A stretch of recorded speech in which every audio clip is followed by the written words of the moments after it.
C'est une amie qui était déjà inscrite qui m'a dit tiens, il reste une place, est-ce que ça t'intéresse? Et elle me dit c'est à l'île de Léron. J'ai dit ah, tout de suite l'île de Léron. J'aime beaucoup les îles. Je n'étais pas censée me retrouver ici aujourd'hui, tellement j'étais arrivée au bout du rouleau à cause de mon long parcours d'exploration, une quête qui ne s'arrêtait jamais. Je courais après une illusion, un espoir, une perfection, un idéal.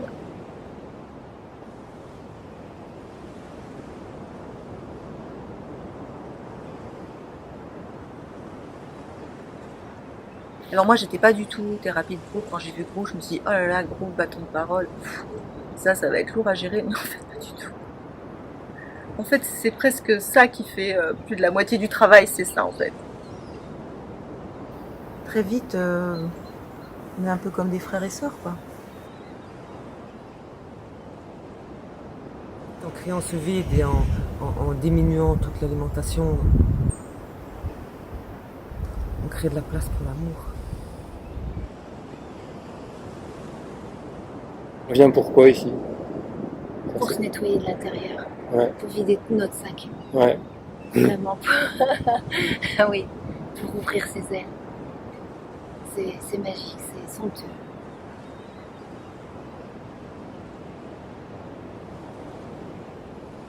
Et ce que j'ai vécu cette semaine, c'était au-delà de ce que je pouvais imaginer.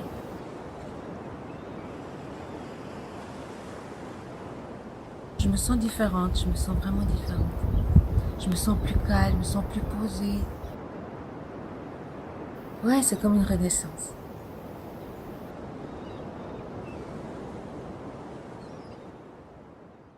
Je m'appelle Marc Josiphoff, j'ai 53 ans, je suis père de 4 enfants, j'ai 3 petits-enfants.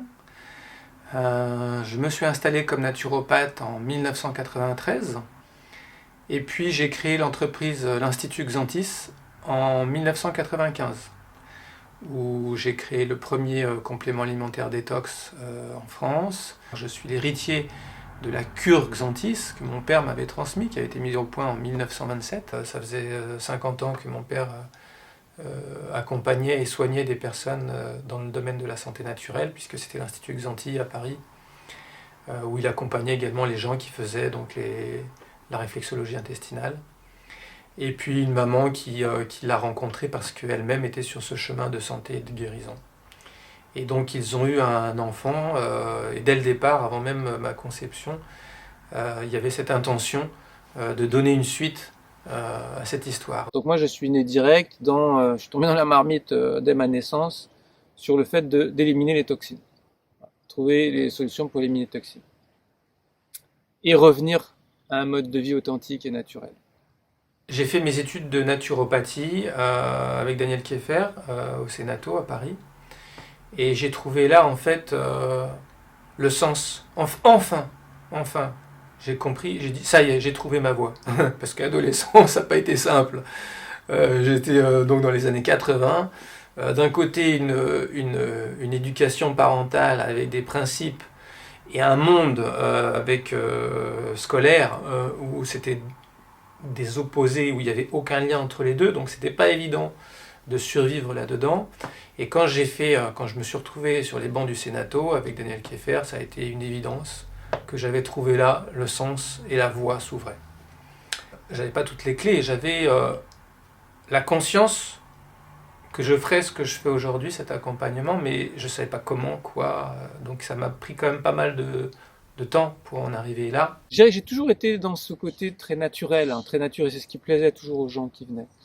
Mais simplement, ma connaissance de l'autre et surtout la manière de l'accompagner est devenue de plus en plus subtile, délicate, et il me semble être quand même beaucoup plus ajustée.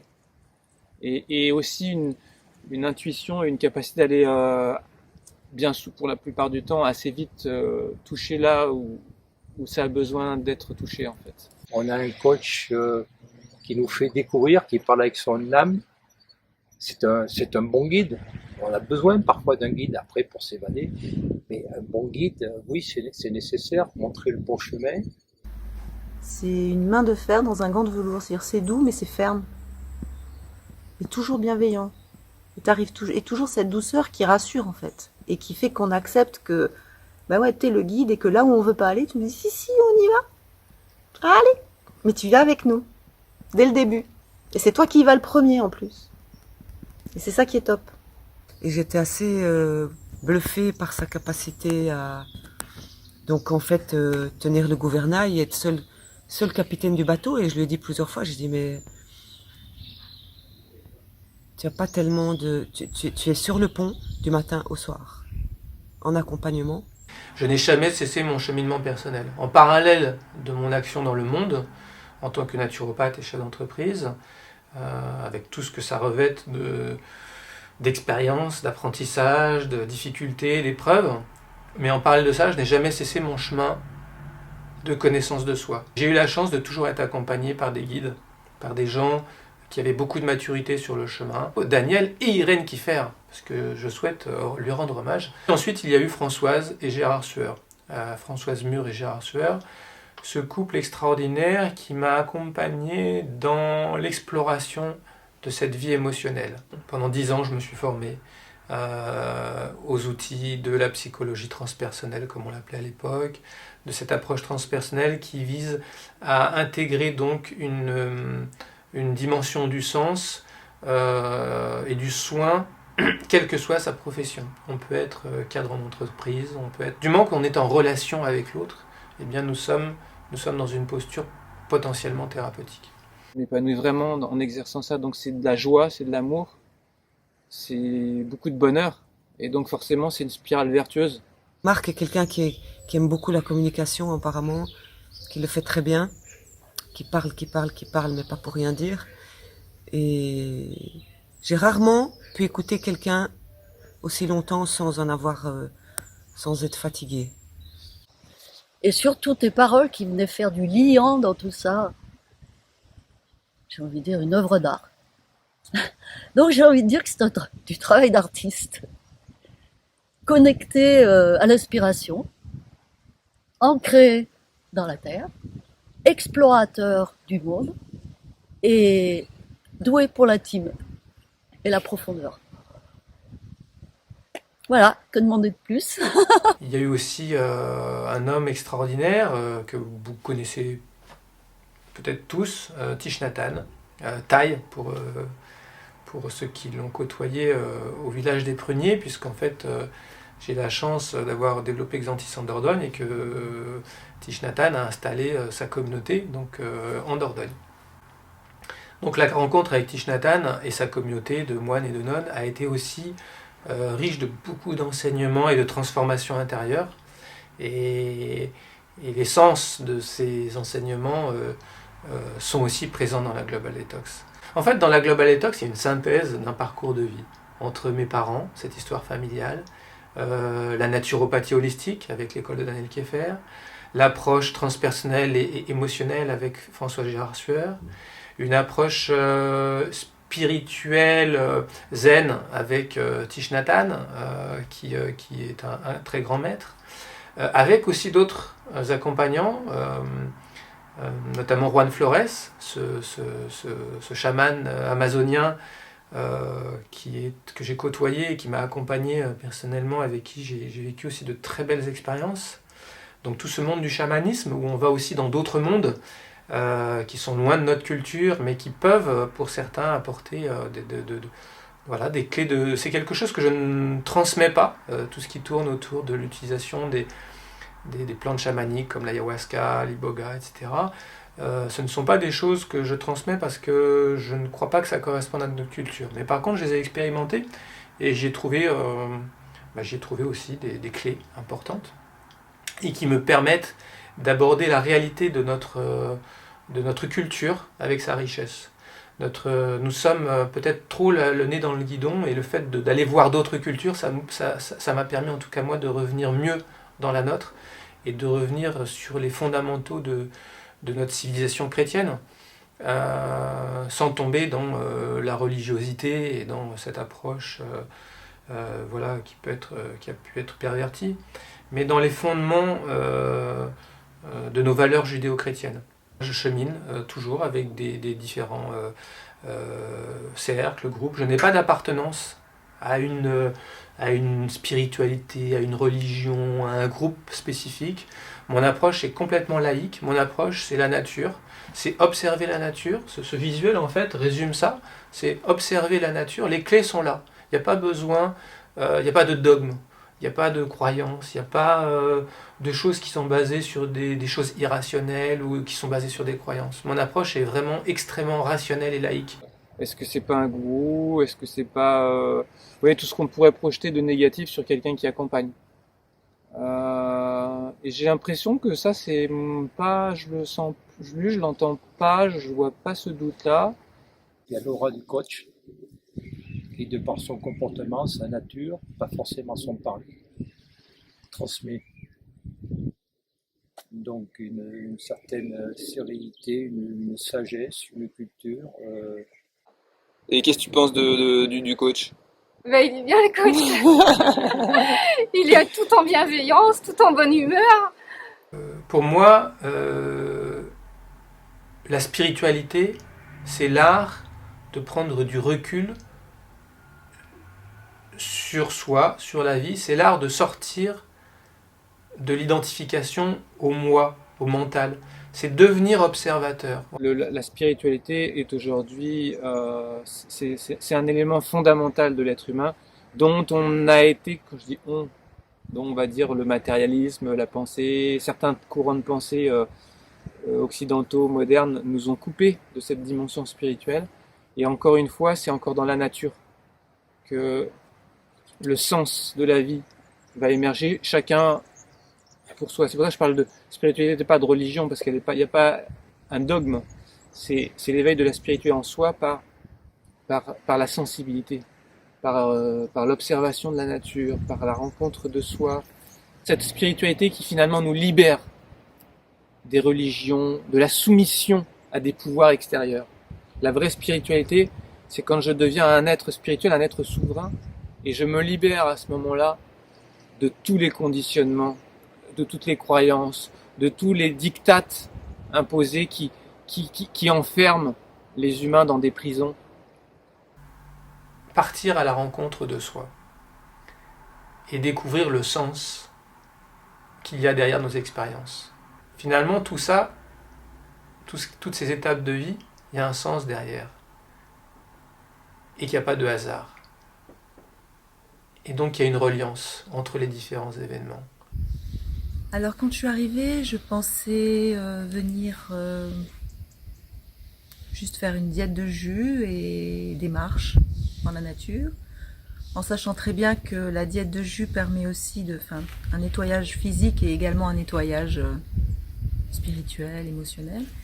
Mais je pensais jamais vivre ce que j'ai vécu en fait. Je m'imaginais une introspection, mais je savais pas trop à quoi m'attendre. Je ne savais pas ce que j'allais toucher, je ne savais pas ce que j'allais trouver. J'ai été réveillée des vieilles blessures, j'ai été dans la conscience. Je souhaitais libérer mon corps, me libérer de tout un tas d'émotions. Et c'est vraiment ce que je trouve ici. Au fil des jours, je vais au plus profond de ce qui se passe à l'intérieur. J'ai envie de libérer mes blocages, des choses qui me font avancer, des choses qui m'empêchent de bien communiquer. Voilà, toutes ces petites choses qui m'empêchent de vivre pleinement. Des moments du passé qui nous remuent encore, et t'as le don de les faire éclater au grand jour et de les dissiper, de nous transformer en spectateurs. Déjà, ça a fait remonter beaucoup d'émotions chez moi, et donc ça m'a permis aussi de les accueillir. Le côté connaissance de soi, travail sur les émotions, tout ça, c'est quelque chose que tu connaissais? Non, c'est c'est une chose à laquelle j'aspirais, mais là j'ai beaucoup plus d'outils pour mieux me comprendre moi, mieux avancer. Je suis allé un peu plus profond et vraiment centré sur ce que j'avais envie de... ce qui me posait problème et que j'ai abordé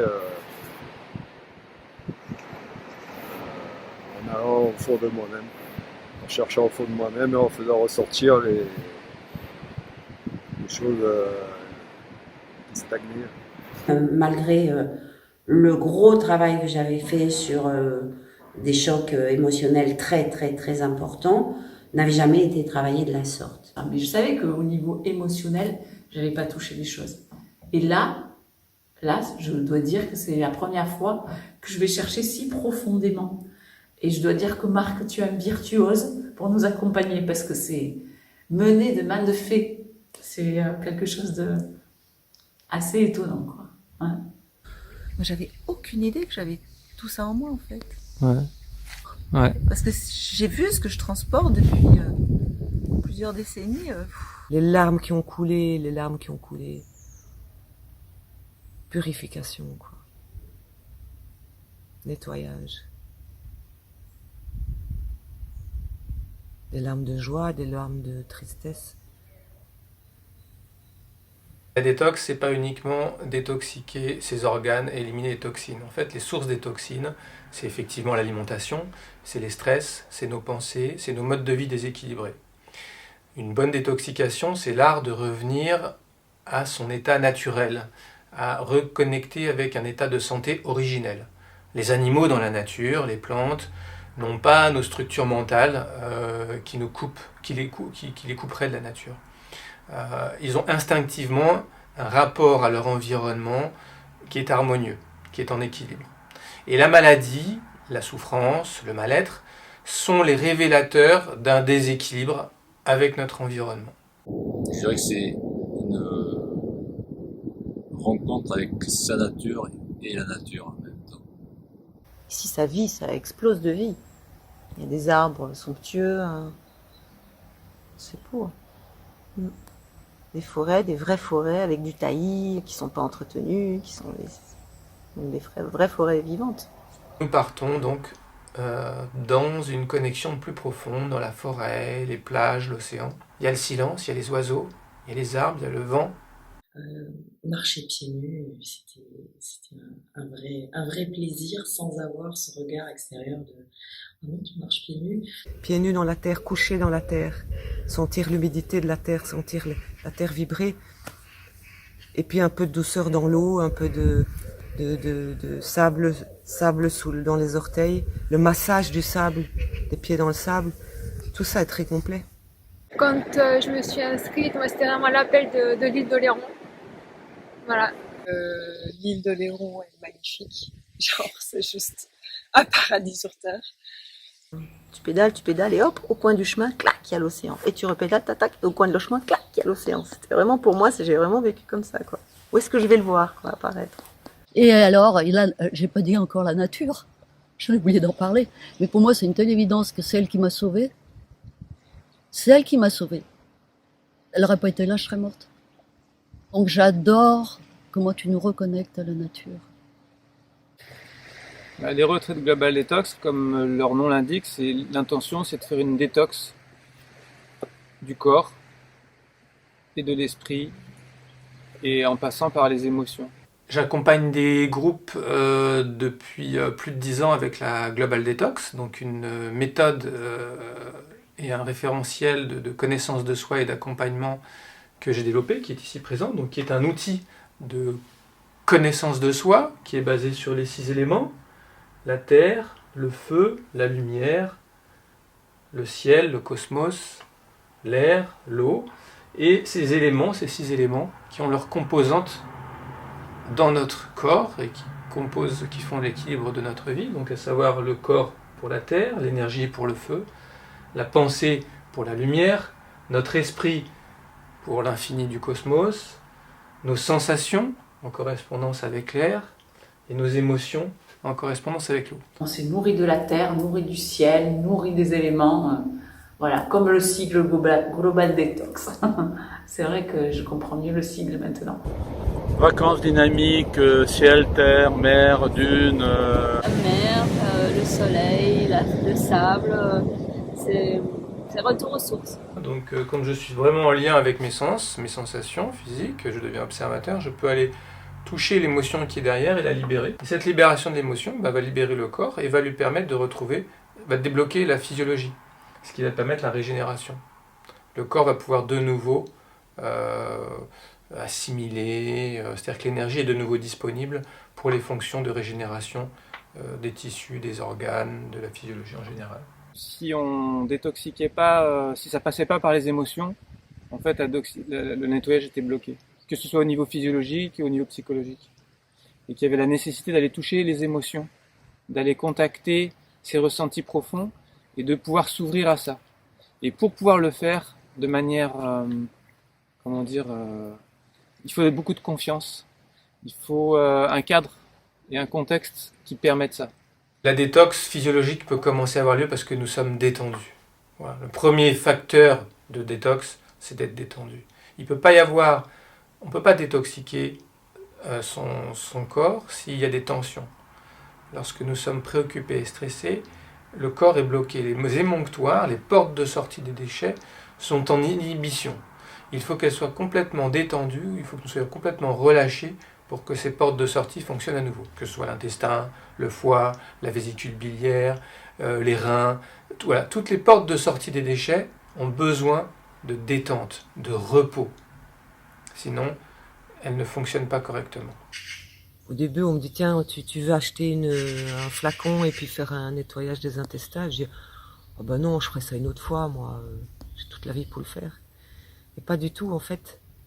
Je me suis dit, mais Géraldine, c'est ici et maintenant, c'est le contexte idéal pour découvrir les moyens de te faire du bien et surtout d'approcher, j'ai pas l'habitude de me soigner au point de me faire des lavages de côlon. Et là, j'ai appris que c'était tout à fait facile et j'ai pris connaissance de mon intérieur organique. C'est merveilleux. Dans cette semaine, vous avez la possibilité, c'est un moment particulièrement propice pour pratiquer la réflexologie intestinale, qui va énormément libérer et donner accès à beaucoup d'informations à l'intérieur, puisqu'en fait, elle va libérer le corps des matières qui l'obstruent, mais également réveiller ce qu'on appelle le second cerveau, cette intelligence primordiale, primaire, cette intelligence de vie qui est en nous, qui se manifeste à chaque instant dans nos viscères et que nous ne comprenons pas. Et bien là, nous y avons accès. Et cette réflexologie intestinale va permettre de mettre à jour toutes ces informations que le corps contient et qui nous envoient souvent par des symptômes de souffrance et que nous ne comprenons pas. Donc en fait, tout ce qui s'est cristallisé, tout le psychique qui s'est cristallisé dans les intestins, on l'aide à se libérer. Grâce aussi à cette hygiène du côlon qui rend vraiment service au processus en fait. J'ai vu tout ce qui se passait, c'est dingue là, comme ça vit dans le ventre. Libérer les toxines du corps et réveiller l'intelligence vitale. Et donc, moi, quand j'ai accompagné des personnes simplement pour accompagner cette réflexologie intestinale, très vite, l'évidence de l'émotion comme étant l'interface entre la vie psychique et le corps était l'élément central, un petit peu la clé pour libérer. J'ai découvert aussi plein de choses que je ne connaissais pas. Des douches. C'est la puissance du groupe, hein, l'union fait la force, donc on y va et on rit, on va se faire une douche rectale et c'est très drôle et on allège cet acte qui peut être repoussant ou effrayant pour certains d'aller s'enfiler un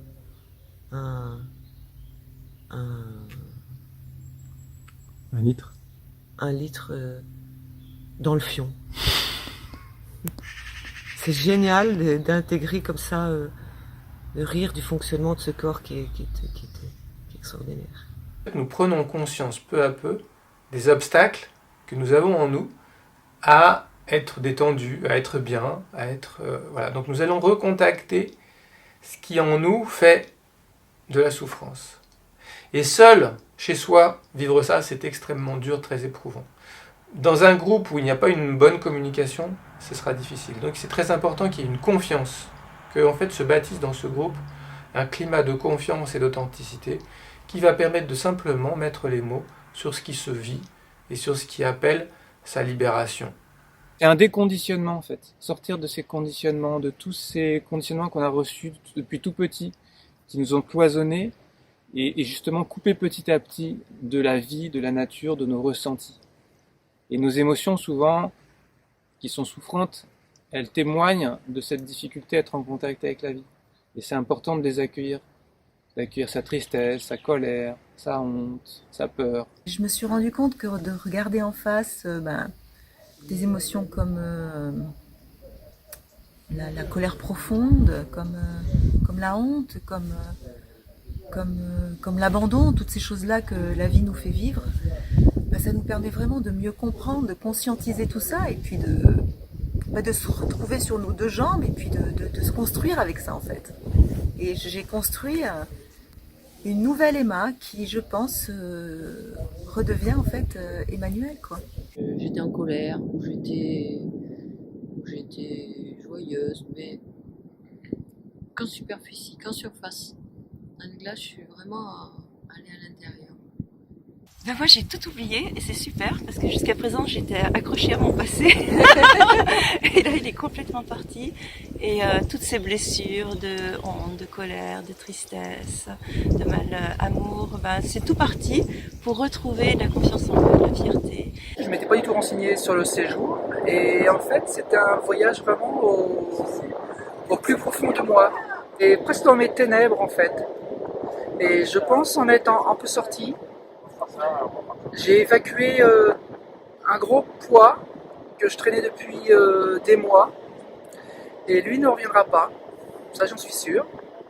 Et puis le fait de se confier au groupe, ça permet une grande libération des choses, plus qu'un tête-à-tête ou plus qu'un refermement sur soi, une introspection, c'est vraiment s'ouvrir, faire des déclarations à l'humanité, d'amour. Je me disais, oui, mais ça, je peux pas, j'aimerais ça, mais je peux pas. Oui, mais là, je voudrais tellement aller là-bas, mais je peux pas à cause de ci, ça. Et en fait, là, j'ai pris conscience que non, la seule chose qui nous en empêche, c'est nous-mêmes. Nous sommes en lien avec les autres et la nature comme des enfants. Nous avons nous recontactons cet état d'insouciance, de joie spontanée. L'enfant que nous étions a dû s'adapter à ce monde. Et nous avons laissé des parts de nous de côté. Et ça a été de grande violence.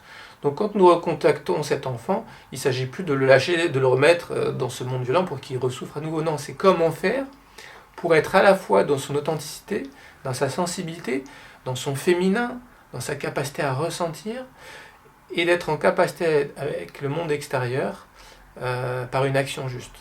Cette fragilité du tout petit bébé qui vient de naître, qui est dépendant intégralement et qui quête toujours de l'aide, qui ne vient pas. Et là, j'ai découvert le trésor que c'était moi maintenant, le contenant qui allait apporter du secours à cette vulnérabilité. Et là, j'ai découvert la notion de responsabilité, non pas intellectuelle, parce que tu sais que j'en ai entendu parler, deviens adulte, sois responsable, et ça me gavait, ça. Je disais oui, mais comment? Parce que moi, à l'intérieur de moi, il y a un nourrisson qui appelle au secours, et personne ne vient. Il est en détresse totale. Et ça m'a poursuivi toute ma vie. Tout d'un coup, on replonge dans l'enfance, quelque part. Et ça fait du bien. C'est vraiment... On libère tout le poids qu'on a, je pense, des générations sur soi. On a besoin de s'ouvrir à tout ça, de se libérer. Nous nous sommes construits en tant qu'enfants en répondant aux attentes du groupe, de nos parents, de nos professeurs, du groupe d'appartenance avec les autres enfants. Il fallait être différent de ce que je suis. Il a fallu survivre et s'adapter et répondre à la demande du groupe. Là, maintenant que nous sommes des adultes matures et conscients, et que nous souhaitons nous relier vraiment à nous-mêmes, eh bien, nous pouvons comme ça trouver dans cette retraite un groupe de personnes qui cheminent avec cette conscience-là, avec cette intention partagée d'être dans le vrai, dans l'authentique. Et du coup, le groupe qui a pu me couper de moi-même quand j'étais enfant parce qu'il fallait que je réponde à ses attentes, là il n'y a plus d'attente. Nous sommes le groupe qui accueille celui qui parle, il n'y a aucune attente, aucun jugement. Tu es comme tu es. Et ce que tu es, c'est juste l'idéal. Donc nous attendons rien de toi. Tu as juste à nous dire si tu le souhaites. Tu n'es même pas obligé de parler si tu n'as pas envie de parler. Mais lorsque tu nous parles, tu nous dis juste que tu es en train de vivre dans l'instant présent. On est un groupe vraiment familial. Au bout du deuxième jour, c'est comme si on se connaissait depuis toujours. Il y a une solidarité qui s'est créée, un lien humain vraiment fort. Un groupe d'une bienveillance extraordinaire. Je dirais même que je me sens vraiment en famille. Il y a beaucoup d'amour, beaucoup d'accueil. J'ai vraiment beaucoup aimé l'alliance du groupe. Tout était dans la douceur, dans le cocon, les regards. Rencontrer de belles personnes, c'est toujours agréable. Il y en a qui m'ont fait subir une journée hier un peu compliquée. Hein. Et qui était compliquée mais belle. Ah oui, d'accord, enrichissante. Mais... Souvent on vit avec ses problèmes et on s'aperçoit que dans un cercle, les autres ont leurs problèmes aussi. Donc le fait d'échanger, de partager, de communiquer, ça remet chacun à sa place. Ça m'a remis à ma place. Quand on discute dans un cercle, on est obligé d'être sincère avec soi. Sinon les autres ne nous écoutent pas. Donc on va au plus profond de soi, on va chercher dans son cœur et on parle avec son cœur. C'est le groupe qui nous porte. C'est cette connexion que nous formons ensemble. Ce groupe bienveillant va me permettre de me reconnecter à moi-même. Et il permet à chaque participant, par cette écoute, de se reconnecter à soi-même. Très étonnée de mon adaptation au groupe, que j'appréhendais. Je trouve que ce qui est intéressant, c'est que quand t'aimes pas le truc en groupe, c'est d'aller voir dedans ce qui s'y passe. Cet effet miroir qui fait que déjà on se sent moins seul. Pas parce qu'on est plusieurs, mais parce qu'on se dit « Ah tiens, je suis pas la seule à ressentir ça, à agir comme ça, à réagir comme ça. » Donc ça fait du bien. Ça fait écho ce que racontent les autres. On est en empathie complètement dans leurs histoires. Enfin, et même si on n'a pas vécu les choses exactement pareilles, il y a quelque chose d'humain, de commun. Et on a envie de se prendre dans les bras, on accueille la souffrance. En fait, on accueille notre souffrance et on accueille la souffrance des autres. Et ce qu'il y a de magnifique, c'est que on l'accueille, mais on ne fait pas que l'accueillir et la rester comme ça. C'est qu'on arrive à pouvoir l'embrasser et la transformer. Seul, je ne peux pas me guérir puisque ma maladie a une origine collective. Nous sommes dans une pathologie culturelle, civilisationnelle, collective. Et l'individu ne peut se guérir de cela que parce qu'il est en lien avec du collectif. C'est beaucoup plus facile de faire une semaine en groupe que de faire une année de thérapie. Et ça revient moins cher en plus. Et en plus, il y a une aventure à vivre.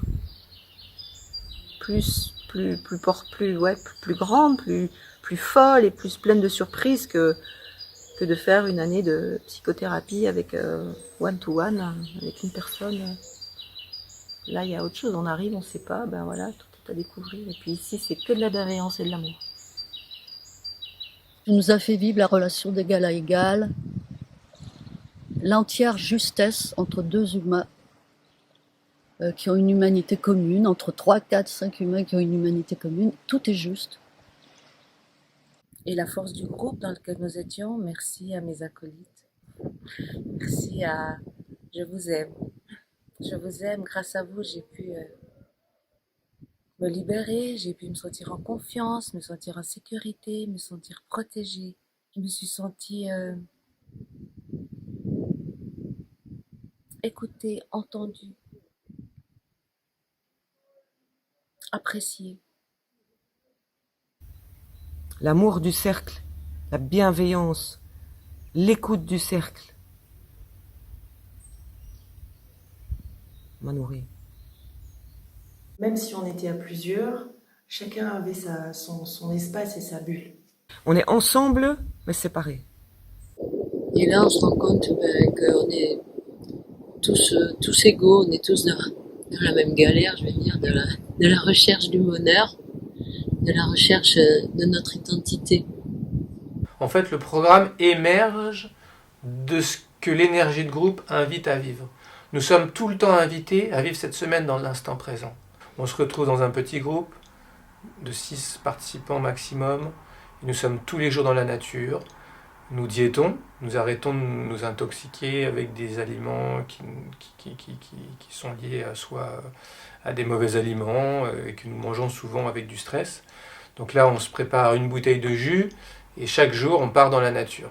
Et chacun part avec un demi-litre de jus qui va être sa nourriture pour la journée et que nous allons prendre au moment où chacun le prend quand il en ressent le besoin. La préparation du jus, alors ça c'est un événement parce que les couleurs, les saveurs qui sortent de cet extracteur. Et déjà de voir, on rassemble tous les fruits et légumes qu'on pèse sur une balance. Et là on a donc un bouquet de cette énergie, de ces ingrédients qui vont nous nourrir toute la journée. Et j'avais envie de voir qu'est-ce que c'était que ne pas manger, parce que moi je suis très gourmande et j'avais très très peur de ne pas avaler des choses et tout. Mais en fait, tu nous as concocté des jus tellement délicieux le matin. Comme nous ne sommes pas encombrés par des processus digestifs, ça donne accès à une légèreté très rapidement. Je savais que j'allais faire un jeûne dans un beau cadre. Je me disais, ouais, le jeûne, gourmande comme je suis, ça va être dur. Puis en fait, non, ça passe. J'ai pas eu faim toute la semaine. Ça libère, ça allège. Je me sens allégée. Ce qui m'a beaucoup convenu, c'est que ce n'est pas un jeûne. Qui veut jeûne? Il y a une grande liberté. Qui veut jeûne et qui a besoin de se nourrir, on a une soupe et des légumes et fruits bien sélectionnés. On a tellement de peur avec ça que si on se remplit pas de choses lourdes, on va... Voilà, alors non. Je n'ai pas du tout souffert du manque et ni de la faim. Je n'ai absolument pas souffert. Le cercle me nourrissait, c'était mon dessert ou mon apéro et puis l'amuse-bouche. Tout compte fait, on peut très bien se passer de nourriture. J'ai pris un jus par jour, voire 2 après, mais un peu par gourmandise. Mais sinon, j'étais très étonnée des ressources du corps et cette peur qui freinerait certaines personnes à venir faire ça en disant « ouais, ça va être dur, 3e jour tu vas avoir faim » et en fait pas du tout. Pas du tout, et ça a été dans le groupe à l'unanimité, et enfin j'ai été très surprise de ça, du compte fait, et ça laisse énormément de temps du coup pour travailler vraiment sur soi et ne pas perdre d'énergie à autre chose. Le rapport à la nourriture, c'est le rapport qu'on a à l'incarnation, qu'on a au corps, qu'on a à la terre-mère. Si cette relation n'est pas une relation d'amour et d'harmonie, forcément, ça va se jouer dans ma relation à la nourriture.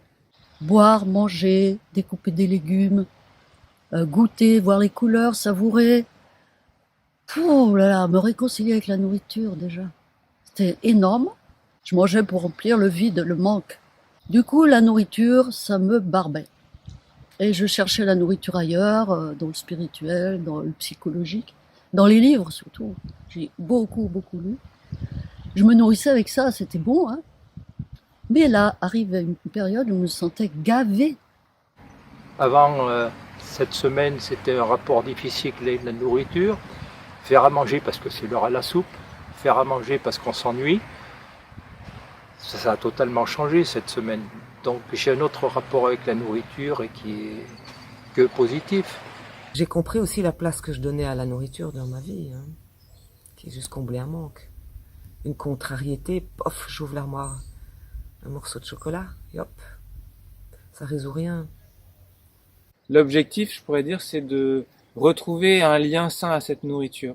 Se libérer de toutes les croyances qu'on peut avoir sur la nourriture. On nous a tellement dit que la nourriture, maintenant, c'est du poison, tout est empoisonné, le mercure dans les poissons, la viande, les pesticides, l'eau empoisonnée.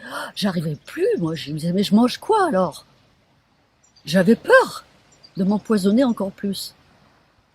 Et là, j'arrive, je dis, mais non, il y a encore d'autres choix et d'autres possibles. Quand je vais rentrer chez moi, je vais avoir envie de faire à manger pour la première fois de ma vie.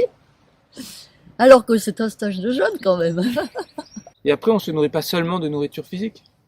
On se nourrit de couleurs, de lumière, de relations. Et donc, c'est aussi se réapprendre à se nourrir sur tous les plans de l'être. Là, la notion de ne pas manger, elle rentre même pas en ligne de compte. On vit des choses tellement plus puissantes, on est nourri tellement par d'autres choses, par cette nature qui est magnifique, par ces marches silencieuses qui sont incroyables, qui vous remet en contact avec vous constamment. Manger liquide, comme je l'appelle, jus de fruits, jus de légumes, jus de fruits, j'avoue que ça paraissait improbable. Et en fin de compte, c'est largement suffisant parce que dans cette semaine, on part dans la nature, on marche pieds nus dans la nature, on est en contact avec la nature, et en plus on la goûte. On s'arrête devant un acacia, on mange les fleurs pour faire 4 heures, c'est génial.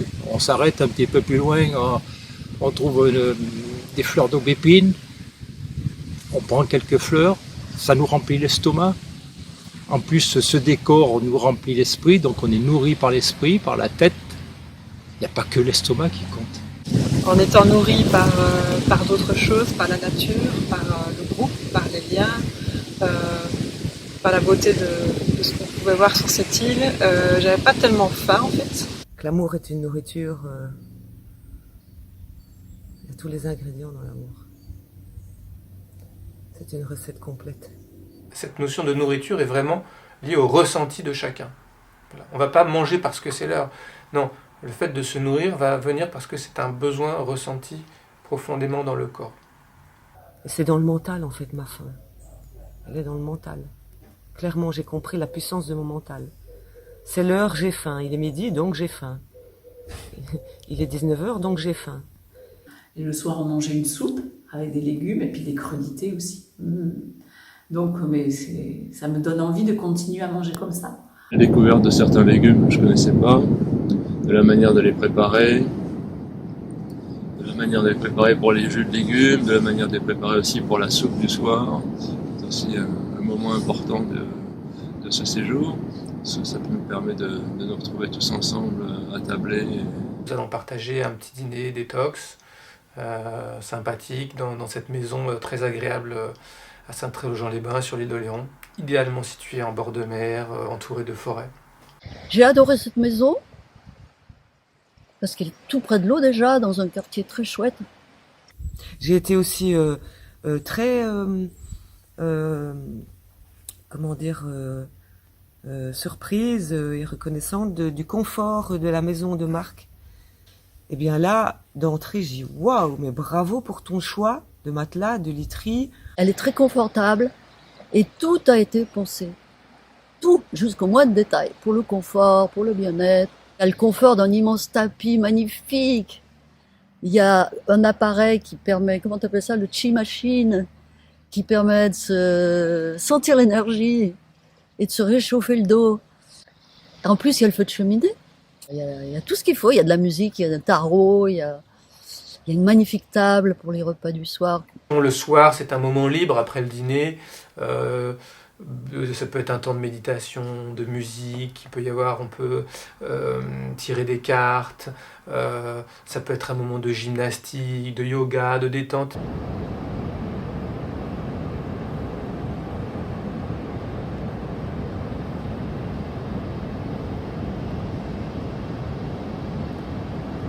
J'avais peur de faire du vélo, je me disais ça fait trop longtemps que tu n'en as pas fait. Et en même temps, j'adore faire du vélo, mais j'adore ça.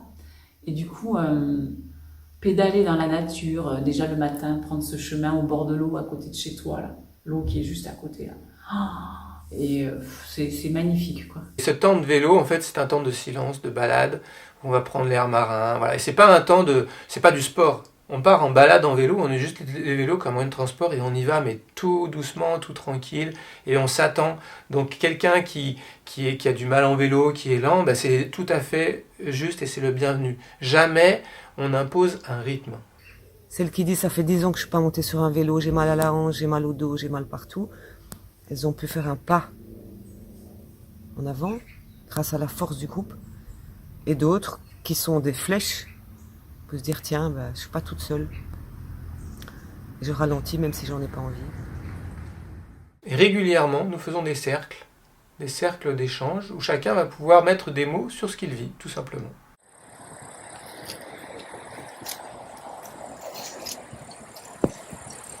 Alors moi, je suis venue cette semaine avec un objectif de me reposer. Alors, ça a été vraiment une semaine ressourçante, vraiment très très ressourçante. Je m'étais pas octroyé ça depuis longtemps et ça m'a permis vraiment de revenir à moi-même avec le corps. Oui, je suis très heureux d'avoir vécu cette semaine extraordinaire. La retraite, c'est se mettre en retrait du monde, en retrait de nos occupations, de ce qui nous préoccupe, de ce qui nous fait des soucis, du téléphone, des horaires. On vit tout le temps à fond et du coup on n'est pas dans l'essentiel. L'essentiel c'est la vie. On tourbillonne tout le temps physiquement, même à l'intérieur, à l'extérieur, à l'intérieur, on est tout le temps à fond et d'être là juste pour se poser. Le téléphone coupé toute la journée, c'est aussi un grand bonheur. C'est aussi une cure de désintoxication. J'ai pu couper, ou en tout cas prendre une distance nécessaire par rapport à ma vie, mon quotidien. Et cette déconnexion me surprend. Je pensais pas du tout pouvoir m'éloigner de mes enfants pendant une semaine. J'avais jamais fait ça. Donc je veux rajouter une autre dimension qui me manquait, c'est le temps. J'avais un rapport au temps complètement faussé. Parce que comme je courais dans ma quête après quelque chose à attraper, j'étais tout le temps pressée. Il faut se dépêcher, il faut pas perdre son temps. Manger, ça fait perdre du temps. C'était des excuses que je me faisais en disant « Oh non, je ne peux pas participer à ça, j'ai mes enfants à la maison. » Une excuse pour ne pas m'occuper de moi. Ils sentiront que « Ah, maman s'est occupée d'elle. » Et je crois que si chacun s'occupe de soi, c'est la clé à mon avis, hein. Chacun s'occupe de son jardin. C'est un peu comme une nouvelle vie qui démarre, ouais. C'est ce que tu disais. Qu'est-ce que ça va changer dans ta vie, tu crois, là, dans ta vie professionnelle, dans ta vie de couple, dans ta vie de femme, ta vie de mère? Plus de présence, plus d'authenticité. Ouais. Me dire que ne plus subir en fait les choses. Me sentir libre de choisir. En fait, soit c'est tout l'un, tout l'autre. Alors je suis dans le travail, je mange des Big Mac, je caricature, ou alors je pars en vacances dans la nature et je fais un jeûne. C'est extrême. Et mon intention, c'est plutôt de trouver des liens et de voir que finalement, on ne doit pas diviser les choses et les opposer, mais au contraire, trouver leur complémentarité. Parce que c'est en trouvant cette complémentarité à l'extérieur de soi, par son mode de vie, qu'on peut aussi la trouver à l'intérieur de soi. Et du coup se réconcilier. Réconcilier la tête avec le corps. Réconcilier son féminin et son masculin. Et du coup, au lieu d'être dans la division et dans des conflits, qu'on va nourrir en soi et qu'on va voir à l'extérieur, et donc c'est une spirale, un cercle vicieux, rentrer dans cette complémentarité entre les opposés, les faire se rencontrer, se marier en soi, et pour rencontrer l'amour, la paix, l'harmonie, et du coup pouvoir la manifester et la rencontrer à l'extérieur, et donc nourrir une spirale vertueuse. Voilà, c'est le chemin de la guérison. Je suis plus le petit bébé vulnérable qui va crier au secours et personne n'en aura rien à foutre. Je suis plus l'adulte responsable qui va vouloir sauver le monde. Je suis cette combinaison du contenant et du contenu mariés ensemble, une alliance, et ça m'a donné des ailes. Et j'espère que je vais me mettre à voler, c'est pas sûr, mais j'espère. Je ne suis plus seule. Je me suis toujours sentie seule dans ma vie, j'ai toujours pensé que je fonctionnais seule, je me suis sentie abandonnée bien souvent.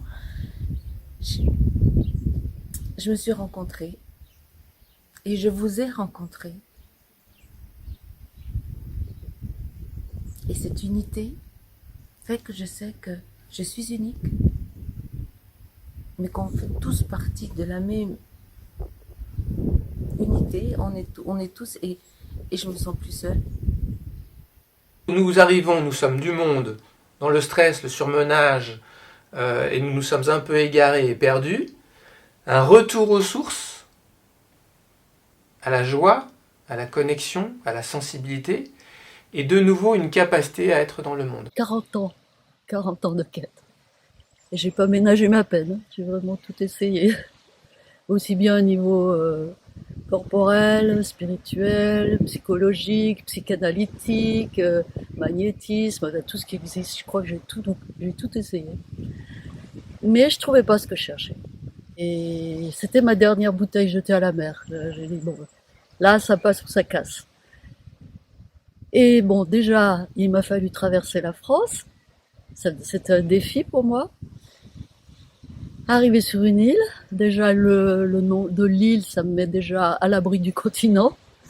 Et en plus, arriver dans une bulle de protection. Il y a une telle intimité, une telle proximité, une telle protection que voilà, j'ai commencé à me détendre, à faire confiance. C'était plus évident du tout de refaire confiance.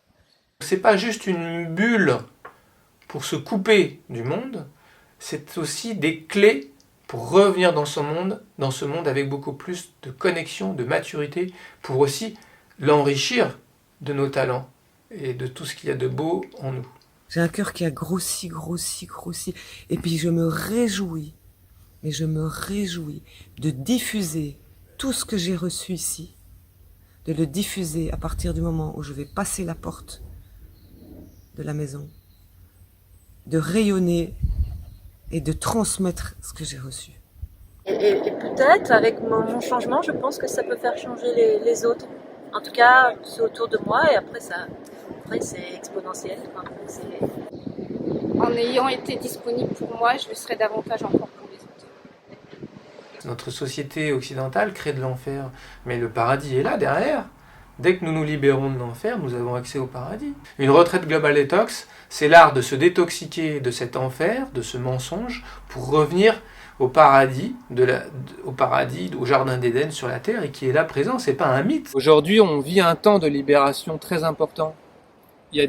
On vit dans une prison qui est de plus en plus visible, par des tas de choses qui se passent un peu bizarres dans cette société, mais c'est en même temps une invitation à aller toucher cette essence-là. Je crois vraiment que même ça, toutes ces histoires toutes ces volontés, on va dire extrêmement matérialistes, transhumanistes, etc., de contrôle en fait, ce besoin qu'ont certains de contrôler l'humanité, c'est une invitation pour l'humanité à s'éveiller, à se réveiller et à aller toucher son essence. C'est la nouvelle humanité qui est en train de naître. Et ça passe par un accouchement. On ne naît pas sans passer par un accouchement. Et ce qu'on vit aujourd'hui, c'est un accouchement. Et il y a une contrainte, exactement comme quand on sort du ventre de sa mère, c'est très contraignant.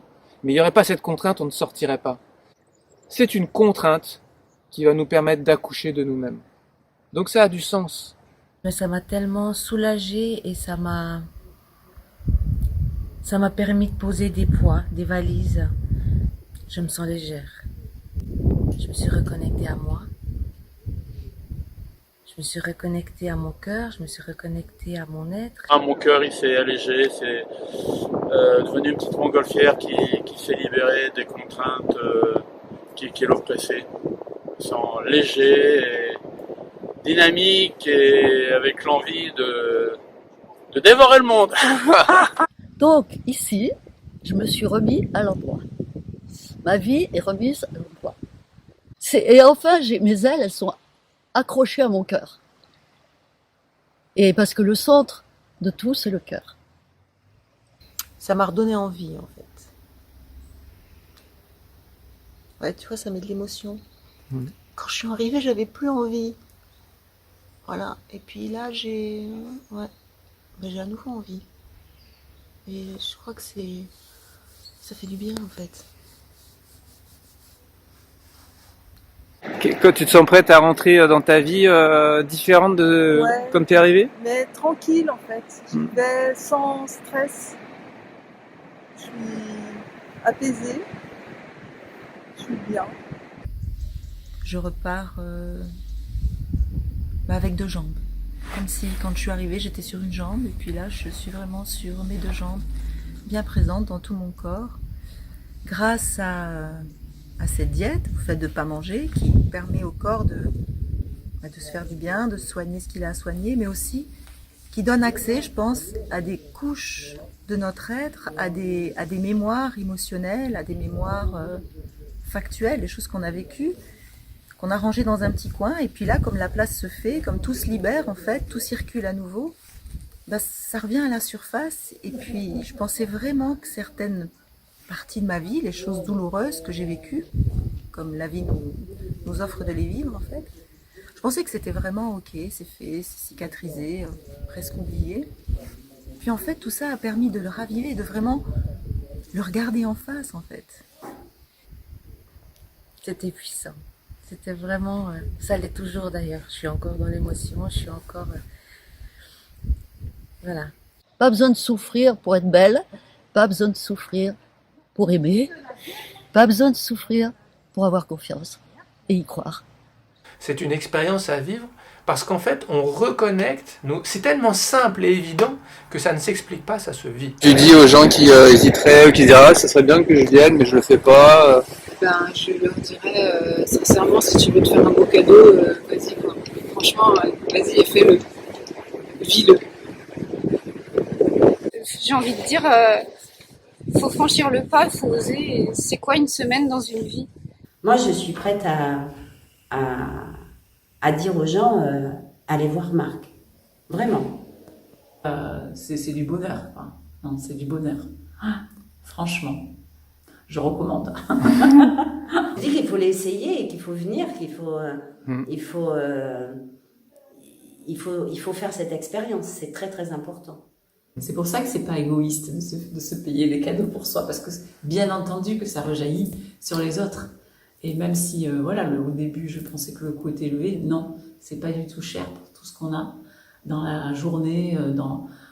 Franchement, c'est parfait, quoi. Ah, c'est juste très très bien. Mon chemin, c'est celui d'un homme, d'un enfant qui a connu le paradis sur terre, le jardin d'Éden, qui l'a perdu et qui s'est mis en démarche de le retrouver, et qu'il le retrouve à chaque fois qu'il se retrouve avec vous, avec une communauté d'êtres, dans la nature, dans une conscience du moment présent partagé. Vous venez là, avec de la confiance, vous vérifiez que cette confiance est... qu'on ne donne pas sa confiance comme ça, c'est tout à fait légitime et c'est même une bonne chose que de se protéger. Parce qu'en fait, on peut être à la merci de n'importe qui, donc c'est très important que chacun se respecte. Mais quand la confiance est là, la confiance entre nous, alors on rentre effectivement dans une danse magique de libération, de régénération, de ressourcement. Et la vie reprend sa place en fait. Ouais, moi j'adore, je crois que j'ai l'impression d'être fait pour ça, quoi. Cette semaine, quel bilan tu en fais? Wow! Quel bilan tu fais de ta semaine ici entre Canterbury? C'est un vrai bonheur, c'est encore plus que ce que j'imaginais. C'est reposant, apaisant, et d'être venu en couple comme ça avec Christophe, je suis ravie parce qu'il s'est ouvert, il parle, il réalise enfin. Et l'esprit de groupe comme ça, on est tous formidables. Ouais. Et on a tous donné aux uns et on a tous partagé et c'est que du bonheur. Que du bonheur. Fille, deuxième journée de Global Detox. Magnifique. Merci Marc. Merci Marc. Et qu'est-ce qui s'est passé pour vous alors? Céline, vas-y, Oh, commence. moi j'ai lâché un morceau mais énorme. J'ai lâché un truc, une émotion que je pensais être tout d'abord la colère et en fait c'était la honte et mes tensions. Je savoure, mais ça fait 1 heure que je n'ai absolument plus de tension dans mon dos. Ça faisait combien de temps que c'était pas arrivé? Je sais pas, 20 ans. 20 ans? Je repars chez moi avec de bonnes décisions. De continuer la diète, l'hygiène de vie, la marche. Voilà, je repars avec tout ça. Ben, finalement, ça a été une semaine très chargée en émotions, mais vraiment magique finalement. Et puis moi, je sens maintenant, surtout au bord de l'eau, là, une grande libération. Et puis de l'espace ouvert pour continuer à avancer et ne plus stagner. Voilà, donc c'est surtout ça que je retiens, c'est une envie d'aller de l'avant. Et puis plus léger, plus légère. C'est pas vrai en réel, mais je le sens dans mon corps. Et dans ma tête aussi. Hein. Et je sens une aspiration à aller vers quelque chose de plus joyeux. Voilà. En tout cas, merci Marc. Je pars le ventre vide et le cœur plein. Donc voilà, en quittant cette île, je fais le premier pas vers ma vie à l'endroit. C'était des bonnes vacances, des vacances utiles comme je les appelle. Merci à toi Marc, merci pour ce beau voyage, merci pour ce soutien. Je remercie l'univers de m'avoir mis sur ce chemin-là pendant cette semaine.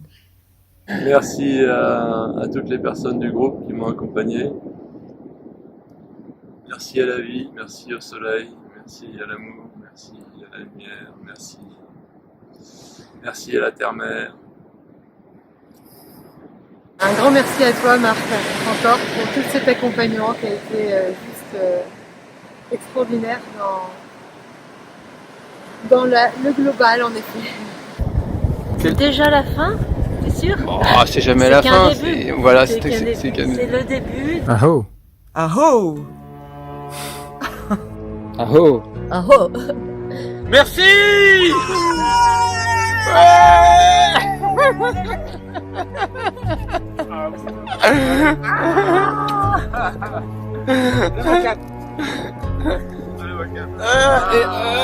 Et moi je suis Merci. Merci Marc, tu es un super guide aussi, hein. Merci. Merci les filles. Ouais. Et puis à bientôt. Merci à ce super groupe, merci à les Léon. Merci à toi Marc. Allez, on vous embrasse tous et à bientôt. Salut.